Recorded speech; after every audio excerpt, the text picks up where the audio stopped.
Sooner or later, it is. If you had a bunch of chemicals and you built a tower, could you make it rain? No. Well, that's the subject of tonight's weird weather.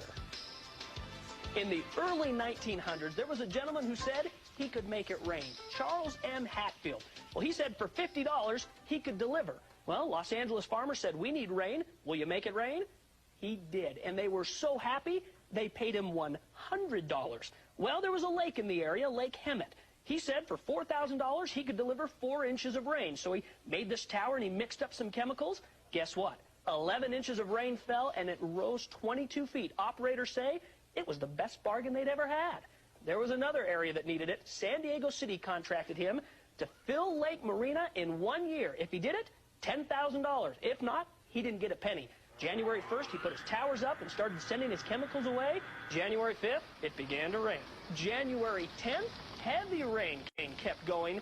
And by January 15th, it had been a downpour for nearly 5 days. Okay, so the rain did come, and apparently it was Hatfield that was doing it. But look what happened after that. On the 19th, Marina Reservoir filled. The 26th, record-breaking rains were still falling, and the next day, dams were rupturing, huge amounts of water pouring out of the mountains, heading into San Diego. 20 people lost their lives. 35 inches of rain fell that month. Well, you can imagine there were lawsuits in the millions. The city council says, nope, we're not going to pay. Hatfield said, I'll settle for $4,000. Council said no. It went to the California Supreme Court.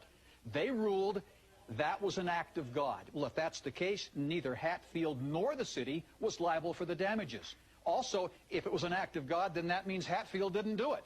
City council? Nope. They say they're not going to pay.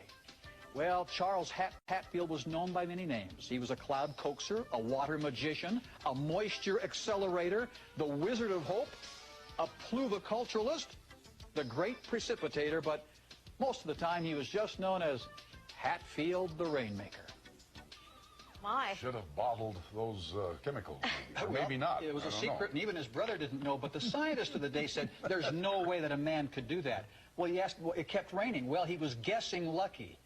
Well, he guessed really, really lucky. He really did. But didn't get his money. Well, no, he didn't get his money. We'll have to find out what happened to him sometime.